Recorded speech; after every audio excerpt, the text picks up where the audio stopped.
Most rooms are loud with presence. Someone's always filling the space, talking fast, explaining more than necessary, making sure they're noticed. And then there's the other type, the one who doesn't rush to speak, the one who listens longer than feels comfortable to everyone else, the one people barely notice at first, until they do. Because here is something most people misunderstand: talking less isn't a weakness. In fact, psychology shows that the people who speak the least often see the most. They don't say much, but they're often the ones controlling the room. The truth is, people who talk less operate on a different mental system. They're not slower or unsure, and they're definitely not lacking opinions. Their brains are simply optimized for something most people neglect: observation before expression, and that difference changes everything. When someone talks less, they are absorbing patterns. They notice who speaks when, who interrupts who, and who stays quiet when certain topics come up. While others are busy broadcasting themselves, quiet individuals are collecting data. This is where the first psychological advantage begins. Introverted or reserved individuals often score higher in what psychologists call internal processing depth. That means instead of reacting immediately, their brains filter information more thoroughly before responding. They don't chase stimulation the way extroverted minds do. That's why silence makes some people uneasy. Then silence creates space, and space exposes things people don't want seen. Most conversations are actually defensive. People talk to protect their image, fill discomfort, or assert relevance. Quiet people don't need to do that. And because they don't, they unintentionally disrupt the social rhythm. Think about it. When someone doesn't rush to speak, everyone else starts talking more. They reveal more. They explain themselves deeper. They over-justify, and in doing so, they hand over information. Quiet people rarely need to ask many questions. Their presence alone invites others to reveal themselves. This is closely tied to emotional intelligence. Emotional intelligence is about being perceptive. It's the ability to read emotional cues without needing them spelled out. People who talk less often develop this skill naturally because they rely on listening more than asserting. They notice micro-expressions, changes in voice tone, body language inconsistencies. They sense tension before it's verbalized. While louder personalities are focused outward on performance, quieter ones are focused inward on interpretation. This gives them a subtle but powerful advantage. They hear intent, and this changes how they interact with people. Instead of reacting emotionally, they respond strategically. Instead of filling silence with noise, they let it work. Silence, when used intentionally, becomes a psychological tool that slows conversations down and forces clarity. When someone talks constantly, you know where they stand. When someone speaks less, you don't, and uncertainty creates perceived power. There's also something deeper happening neurologically. People who talk less often get their dopamine from understanding, not stimulation. While others seek excitement through interaction, attention, or reaction, quiet individuals gain satisfaction from insight, from mentally connecting dots and seeing patterns others miss. This internal engagement is often mistaken for disinterest or shyness, but psychologically, it's neither. It's selective engagement. They speak when there's value, not just opportunity, and that's important, because when a quiet person finally does speak, people listen. When someone talks all the time, their words blend into the background, but when someone who rarely speaks suddenly contributes, it signals importance. People instinctively assume the comment matters more, even if it's simple. This is simply perception, and human brains are wired to value what's rare. Another underestimated strength of people who talk less is their relationship with ego. Many quiet individuals don't feel the same need to constantly assert identity. They're less invested in winning conversations and more invested in understanding them. This reduces emotional reactivity. They don't take things personally as often. They don't escalate unnecessarily. That emotional restraint makes them appear grounded, stable, and reliable. In group settings, these are the people others subconsciously trust because they don't dominate, and trust is the foundation of influence. People who talk less also tend to have stronger boundaries. They don't overshare or explain themselves excessively, and that creates psychological distance in a composed way. This distance creates respect, so when someone doesn't reveal everything, others fill the gaps with positive assumptions. In many cases, this makes quiet people to be underestimated at first, then overestimated later. There's also a survival-based explanation. Historically, the observers survived, the ones who watched before acting, the ones who didn't expose themselves unnecessarily. That instinct still exists because silence signals caution, and caution signals competence. In modern settings, this translates into strategic thinking. Quiet individuals are less likely to make impulsive decisions, less likely to speak out of emotion, less likely to be dragged into unnecessary conflict. They conserve energy and choose their moments. That doesn't necessarily mean they're passive. One of the most misunderstood aspects of people who talk less is confidence. Confidence doesn't need validation. It doesn't need to announce itself. Real confidence is comfortable with silence, comfortable with pauses, and comfortable with not being the center of attention. People who lack confidence often speak more, not less. They fill space to avoid judgment and talk to prove worth. Silence feels threatening to them. For quiet people, silence feels neutral, sometimes even powerful. They don't feel invisible in silence, they feel present, and presence is what others feel. This presence is what slowly shifts power dynamics in conversations. Over time, people start checking their reactions around the quiet one. They seek approval, wait for feedback, and interpret silence as evaluation. Without trying, the quiet person becomes a reference point. That's psychological, and this is where social observation becomes more than just watching.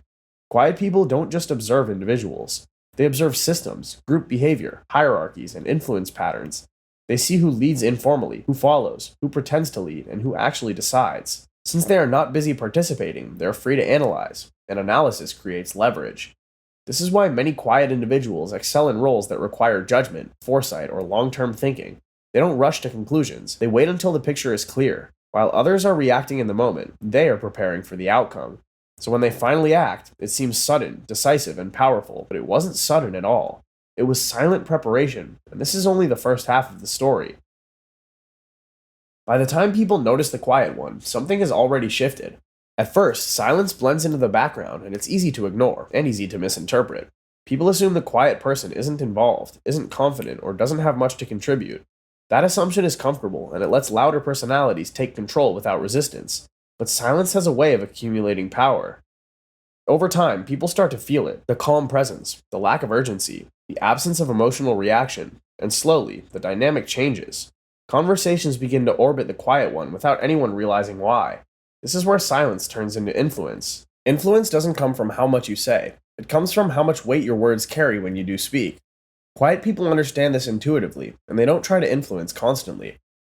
Psychologically, silence creates anticipation. When someone doesn't speak often, others start paying closer attention to when they do. They look for cues, approval, disapproval, and guidance. The quiet person becomes a reference point without asking for it. This is how leadership forms without effort. Most people think leadership starts with assertion, direction, and commands, but real leadership often starts with restraint, observation, and understanding the room before trying to move it.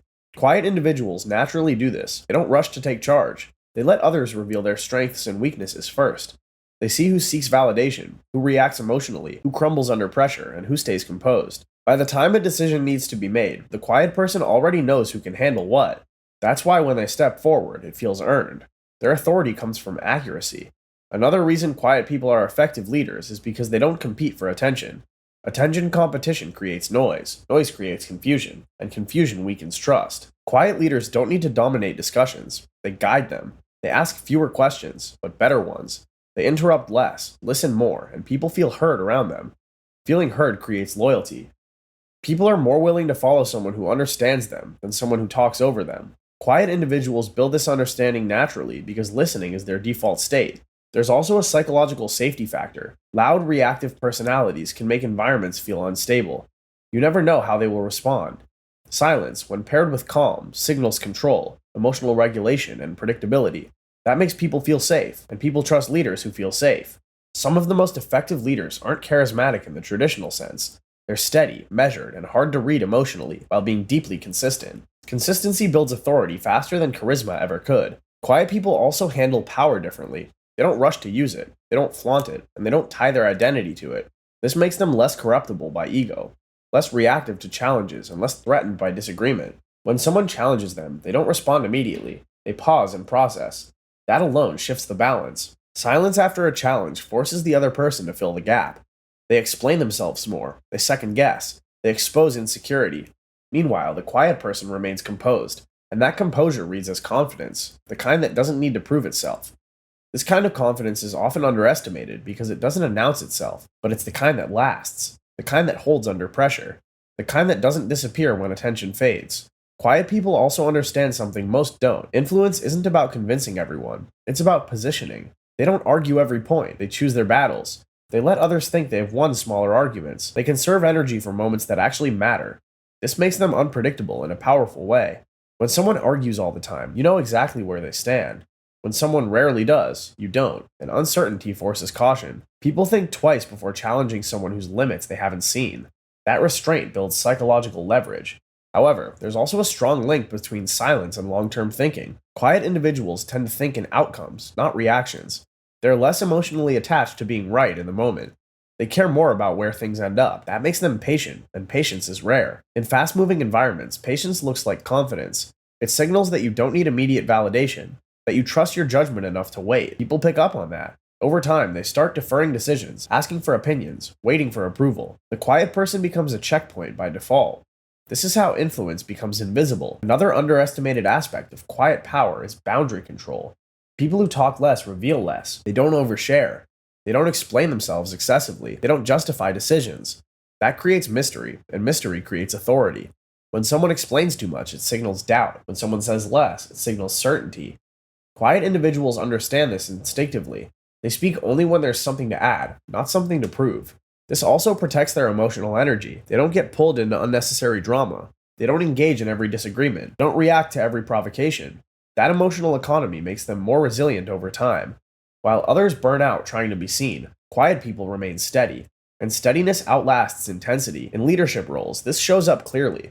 Quiet leaders don't micromanage. They observe, let people operate, and step in only when necessary. That creates autonomy. Autonomy builds competence, which builds respect. People don't feel controlled around them. They feel trusted, and trust multiplies influence faster than authority ever could. There's also a misconception that quiet people lack ambition. In reality, many of them are highly ambitious. They just don't announce it. Their ambition is internal, not performative. They focus on progress, not recognition. This makes them dangerous in competitive environments.